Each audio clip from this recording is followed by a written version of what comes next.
How are you feeling today, looking back on everything that happened yesterday? I definitely have a level of frustration, but certainly an excellent and high level of hope for our future. The legislators are hearing parents, and I'm very grateful for the legislators' time that they have put forward to us parents and contacting us and gathering information and hearing us. So many of them have asked me directly, what can I do today to help? Like, we know what needs to be done in the future. We know what plan we have moving forward. But today, for parents, what can we do? And it's been a little bit of a relief, honestly. It's been chaotic. So walk me through yesterday's meeting. I watched the entire meeting all the way through. And so I noticed the part where some parents walked out. What happened with public comment? So parents were provided opportunities to speak in public comment. And we were given that opportunity by signing up to speak by Thursday at noon. That submission had to be made.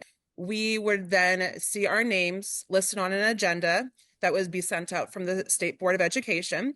And at that point in time, we would know where we were on the lineup to speak.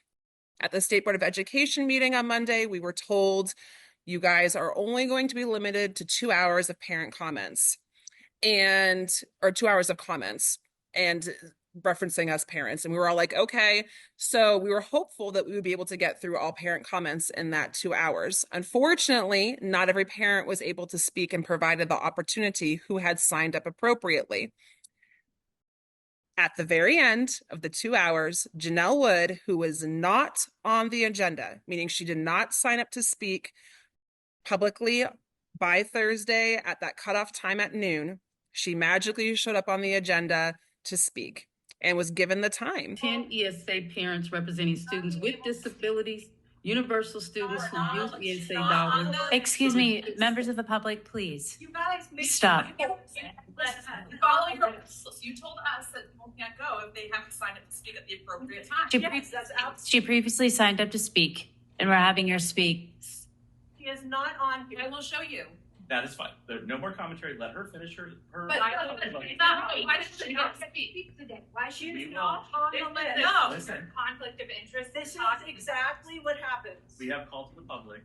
Complete calls to the But public. you're not on the list. She is. If speakers are not allowed to speak, we will have to remove people from the room. So please don't have that happen. It's 2 minutes. Well, you're from the room then because she is not on the list. You're not following. You're not. It's your rules.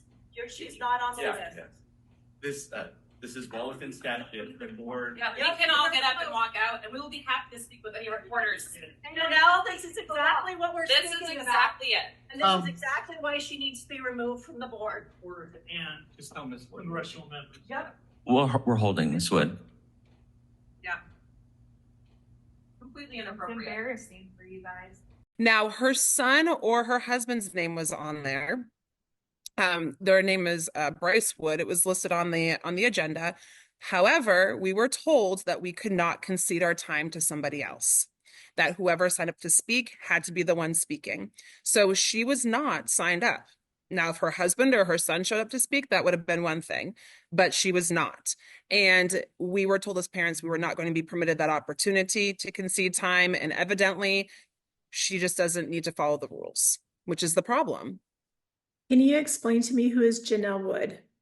Janelle Wood is an incredible woman. And I'm going to say that because she has done so much for the Black community. She has done an incredible job supporting ESA and overall has really done an excellent job in communication with legislators and in communication with parents and trying to make the ESA program as a whole be successful.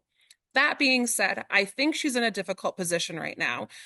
She has been placed as the facilitator over the Empowerment Scholarship Account Handbook Committee. And her job was just essentially to help the committee members produce a handbook. Instead, she has provided feedback. She has provided her own personal input. And I think that is coming from the ADE asking her to do so, just from the conversations that I've had with her at committee meetings. I certainly do not think that she is being malicious in any way, shape, or form. I think she's just in a really bad position and is trying to do her best to make things right, but she's taking the heat for it, and she's the face of this whole fiasco. I truly feel she has good intentions, but it's certainly not coming across that way. Why would ADE break their own rules?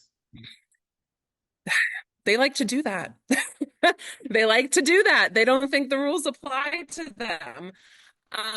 Unfortunately, we've seen this time and time again. Perfect example right now, the handbook that is being proposed and was shot down and pulled from the State Board of Education agenda is being implemented before it was even voted on. So parents are getting orders for their child's education that are being directly rejected.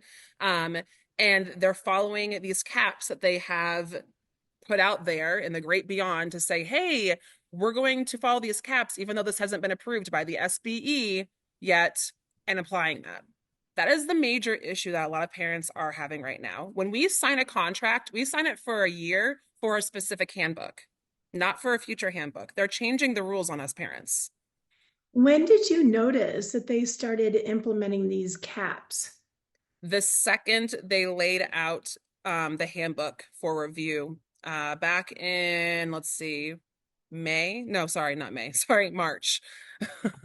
There's nothing you can do about it. There's nothing. We just keep speaking to State Board of Education members. We've spoken to legislators.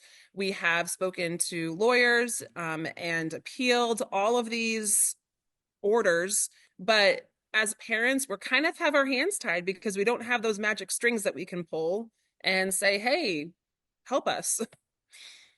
So last night you posted a cryptic message. I did. And I know you won't give up very much information, but can you please tell us what you can tell us about the future of having ESA parents represented and who a potential candidate might be? This potential candidate is really who I was praying for, honestly, all along. They are an excellent voice for homeschooling families. They're an excellent voice for private school families. They're an excellent voice for micro school families. And not only that, but they're an excellent voice for public school families, which every ESA parent wants public schools to succeed as well. We're not trying to pull all the children out of public school as the media would sometimes portray it. So they are a strong, solid candidate. They are well liked amongst all, both conservative, but also I know Democrats who very much like them. And I cannot wait for this announcement to be made. I think it's going to completely reshape the entire program if they get elected, and I think that it's for the better. What would be your three main hopes going forward for ESA families? What would be the top three? Top three right now, what I've been asking legislators to do is to immediately address the unauthorized caps that the ADE is placing on parents and for their education, for their children. It's ridiculous. It's completely illegal, and it's an overreach of their authority. The other thing that I would love to have is an actual working handbook. A handbook that follows the law, that follows statute, that follows rule, that doesn't have arbitrary, random caps that have been placed in because someone feels as though someone's spending too much in one category and not enough in another. That's really what I want. People want to have a handbook. They want to follow the rules. ESA parents like rules. We appreciate them, but we don't want the rules to be broken. And then the third thing is I would love to see Horne get the boot. Unfortunately, he has done nothing but hurt the program at this point. And so in the future, I would love to see this new candidate pass him in the primary and then, of course, win the general election. You know, it's interesting you say that because I interviewed Tom Horne just a week ago, and he seems very committed to the ESA program. He believes in school choice. Are you finding the program is still growing? Are people still liking their ESA and school choice? Yeah, when I took office, we had about 20,000 on ESAs. Now we're at 87,000. So it's obviously been growing very fast. And are you committed to seeing the program? Absolutely. It's among my very highest priorities to make sure the program is successful and flourishes. Parents need to have a choice. You know, we have 87,000, as I mentioned, in the ESAs. We have 1,200,000 in public schools, so it's not really a threat to the public schools. But for those parents who feel the needs of their child are not being met, they need to have choices. They can't have to keep their child in a government monopoly where their needs are not being met. They need to be able to find the best education for their students. So I'm totally dedicated to the success of the ESA program. Where is the disconnect on this? Oh, I can tell you absolutely where the disconnect is. So when he was running, I actually helped him run. I was one of his people that went out and supported him as an ESA parent. He had never heard of ESA until he had decided that he was going to run and heard about this win for Universal. That's when he came out of the woodwork. And we as ESA parents literally had to hold his hand and explain to him what this program was and what it means for parents. He has shot down school choice back in, I think it was 1997, which I realized was a while ago, but shot down bills that were in favor of school choice. He is not a school choice champion. He just plays that card because, of course, he's a Republican, and Republicans tend to be more favorable to school choice. And it's very disappointing. If he was a school choice champion, he would be listening to the school choice parents who are home educating their children or in private school or micro school or online school. And he would come alongside us and be supportive and have these open conversations and understanding. Okay. I'm not a Horne fan. I'm highly disappointed. I know that he does not like ESA. We know that. Okay. So that has been communicated loud and clear. Okay. When do you think what is the timeline for this new person stepping forward? About 2 to 3 weeks. Of course, they need to go through the formal submission and filing and getting their website up and everything running, right? So of course that takes a little bit of time. So 2 to 3 weeks, I would imagine that we'll see a really big announcement. Okay. Yeah. Yesterday, so for a couple of years, I've been watching school board agendas for all the discipline actions coming through. Yesterday, 51 educators. What is going on? So there's a lot. I don't know how much time you have. There's a lot going on. So my husband's a public school teacher, and I also do some substitute teaching just because, again, I like public school. There's a place, and if I can be supportive in that area as well, I absolutely want to be. And so what I can tell you is that they are hiring teachers who are not certified, who are, say, low-hanging fruit, for lack of better words. There have been promises made by districts to have teachers come in and give individuals these jobs who probably don't have any background in education at all, period. And they're providing these individuals these jobs and then helping them get their certification, helping them go get their credentials. So you have teachers who are coming in. I'm going to use teachers as a loose term because I think it's an insult to those who have gone and gotten their masters and done all the right things, right? You have these individuals, these teachers coming in, and they are completely overwhelmed by the process of not only handling a classroom, but also all the extra things that come along with that, as testing, being able to articulate properly what needs to happen for educational needs for their students with disabilities, for example. And then not only that, but they just don't have the proper education. There's a reason that other states are being successful in their public education. Look at Massachusetts. Massachusetts has some of the highest scores around. Their standard for their teachers is extraordinarily high. They would not even look at you unless if you have a master's. And that being said, if that's the case, why is our standard so low down here? And also, in Massachusetts, they have an excellent payment program, salary for teachers, definite benefits that exceed and go above and beyond what might be a standard, right? If you provide those for teachers, you're going to attract good teachers, right? If you're providing low-hanging fruit and low standards, you're going to attract those lower teachers because they won't get in to those excellent schools in Massachusetts, for example, right? Teachers will move where they will be treated appropriately. And I think that the low-hanging fruit that's come through is going to be the lowest of the low, unfortunately.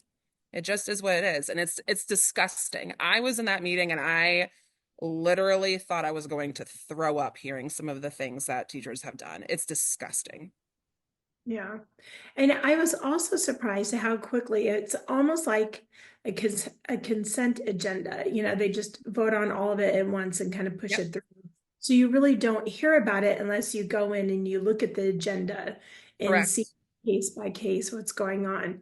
Do you feel the general community knows that this is happening in schools? No, unfortunately, I don't think they do. And I think that it's covered up way too much. Unfortunately, the media likes to pound on ESAs and not necessarily bring to light all of the destruction that some teachers are doing in public school and the safety issues. These are major, major safety concerns in public school for some of these students, right? If I found out that my child was in a classroom with a teacher who had mirrors below desk level that was being discussed at the SBE meeting, I would literally completely throw a fit, like a meltdown like none other. It is just these practices that some teachers have in place that is completely ruining it for the good teachers, right? I've met some excellent teachers, some really, really incredible teachers that I'm like, could you come and, step out of the public education sector and come on over here to come hang out with us ESA families? Like, we love you. But that being said, right, it's concerning. There's a lot of concern going on. Do you have any advice for the young parents who are looking at schools? I went got my hair done and the gal was talking about, oh, her little one, she's starting to look at school. So here's me going, right. You're like, oh no, look at this and this and this, right? Yes, yeah, I know. What would be your advice for young parents? So it's interesting that you ask me that because I have some friends who are younger than I am. They're like, what should we do? And I'm like, I always go with my gut, first of all. Always go with your gut as a parent because that's always usually the right one, the right decision. Second of all, I encourage people to look at school choice options, not just because public school is all bad, right? Not all public schools are bad, but because you won't know what you have available to you until you go down that rabbit hole, right? People don't realize that they can homeschool their kids, that they can have a private education for their child with different standards and different learning opportunities. I just encourage parents to look at all options, to go to ESA, to see what would be available for them if they chose that option, and then to reach out to individuals who are knowledgeable in that area. Because a lot of parents might even sign up for ESA, and some parents will sign up for ESA and do private school and go, oh, I can homeschool with this? This is what homeschooling looks like. This is amazing. And vice versa, right? That's why we have ESA, because every single child doesn't fit the same mold and every single family doesn't have the same ability to do, homeschooling versus private schooling or online schooling. We do a combination of some online schooling because my middle daughter does excellent with online learning. She kills it. But my oldest could never do some online learning. So we just do a lot of projects and go from there. And where does someone start? Is there one good website where people can go and get the information that they need to start? Absolutely. So I would always start at the ESA website just so you can see what the application looks like. And if you, if you live here in Arizona, you automatically are eligible. And then I also Love Your School has an excellent program where they can do like a find your school, the school options in your area. Another thing is I've had parents that reach out directly to me. I am open to any parent at any point in time reaching out to me. I have a whole compiled list of private schools, some micro schools, a lot of schooling co-ops, and there's a lot of opportunity no matter where you live, rural or even in the city. Awesome. Well, thank you so much. I appreciate that you keep me updated, and let's definitely stay in touch. For sure. For Let me sure. know what's going on. We'll jump on a Zoom and talk about it. Absolutely. Never a dull moment here. Never a dull I moment. know. Thank you, Jen. I appreciate you so much. Sure, thank you. Have a great day. Thanks, you too. Bye. Bye.